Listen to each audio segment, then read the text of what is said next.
Et là, on va rentrer dans un truc incroyable. Ça va nous faire comprendre comment on peut réparer toute une vie, tout un passé, juste par le remerciement. Quand je dis réparer, c'est véritablement réparer. C'est quoi réparer? D'abord, comment on fait pour réparer une vie? On va commencer à remercier pour son passé. Mais c'est quoi remercier pour son passé? Je vais commencer à remercier pour le lieu de naissance où j'étais. Je vais commencer à remercier sur la manière par laquelle j'ai grandi. De quelle manière j'ai grandi? Est-ce que j'ai grandi dans telle famille, avec tels amis? Est-ce que j'ai grandi avec des parents comme ci, avec un frère et sœur comme ci, qui m'embêtaient, etc. Tout ça, c'est des choses sur lesquelles je dois remercier. Sur chaque étape de ma vie, je vais devoir remercier. C'était le jour, à cette époque-là, j'étais comme ça, j'étais complexé, j'avais ça, je vais devoir remercier. Etc., etc., etc. À chaque jour particulier, je vais commencer à l'analyser, je vais commencer à regarder, tiens, ce jour-là où j'ai commencé à souffrir, pourquoi ce jour-là il m'est arrivé ça, pourquoi j'ai eu honte en public, pourquoi ce type-là il m'a fait du mal, pourquoi, etc. Et je vais revoir, et je vais devoir remercier pour le bien qu'il y avait dedans. Parce que je dois savoir que tout est pour le bien. Et même dans mon passé, il y avait du bien. Même dans ces souffrances, il y avait du bien. Et je vais devoir aussi remercier sur ce qui me désolait. Combien de fois on s'est désolé sur des choses? Oh, j'en ai marre, j'en peux plus, j'ai plus envie, j'en ai marre, je peux plus de cette situation. Cette situation, j'en peux plus. Ça, c'est se désoler. Combien de fois on a dit ça? Et je dis on, parce que c'est sûr que Bémet, tous, on est tombé là-dedans. Combien de fois on s'est laissé embrouiller par une situation? Ça aussi, on va devoir remercier. Et il va falloir aussi remercier sur ce qu'on reconnaissait pas comme du bien.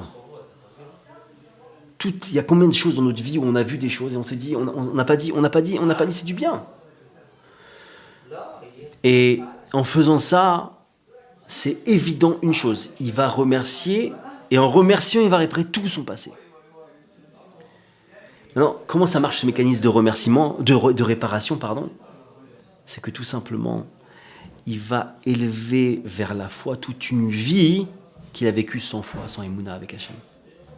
Puisqu'il va revenir dans un passé, et à chaque étape de son passé, hop, il va injecter de la foi, hop, et toute sa vie elle va être remplie de foi. Il va y avoir une espèce de un effet rétroactif qui va faire que toute sa vie, elle va être remplie de foi. Et hop, j'ai réparé. Puisqu'on sait que chaque étape de notre vie, on doit injecter de la foi dans chaque étape de notre vie, dans chaque épreuve de notre vie. Bon.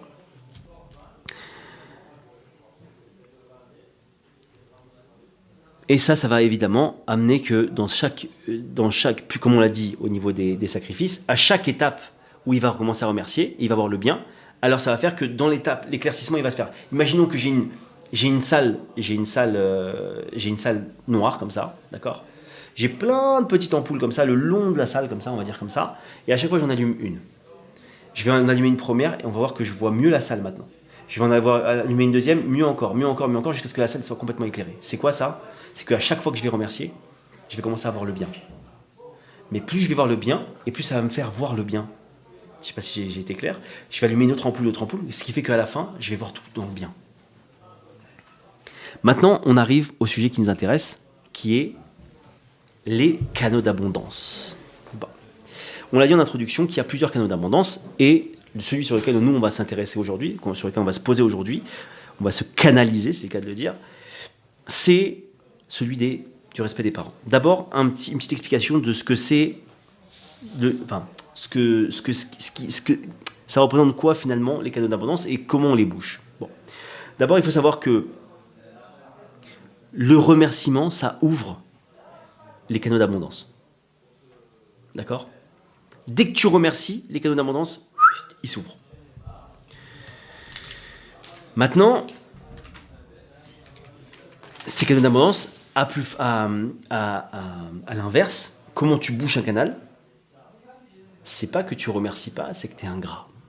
Enfin, en fait, ne pas remercier, c'est l'ingratitude. Mais il faut savoir que l'effet qui bouche les canaux, c'est l'ingratitude. Le remerciement, ça ouvre, l'ingratitude, ça ferme. Ça, c'est les deux leviers. Bon.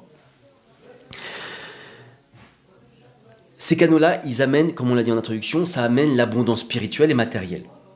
Je m'explique, ça va t'amener toute la connexion avec Hachem, spirituelle, toute la vision de foi, d'émouna dans toutes les choses, de tout le bien, etc. qu'il y a dans les choses. Et ça va t'amener, évidemment, comme de toute la richesse, toute l'abondance, toute la réussite, tout ça. Il faut savoir.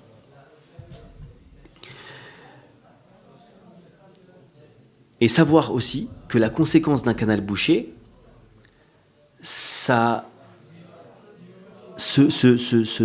amène, c'est ça qui amène les souffrances. C'est ça qui est à la source, de pratiquement toutes les souffrances et les maladies du monde. Toutes. C'est-à-dire, le type, il a des maladies du préserve. Le type, il a des souffrances. Il faut savoir que c'est évident qu'il y a des canaux bouchés qui font que le fait qu'il manque des choses, ce manque-là, il va lui amener des souffrances. Et ces souffrances, elles se traduisent par quoi? Par des maladies, ou de la pauvreté, ou du manque de réussite, etc. etc., etc. Bon.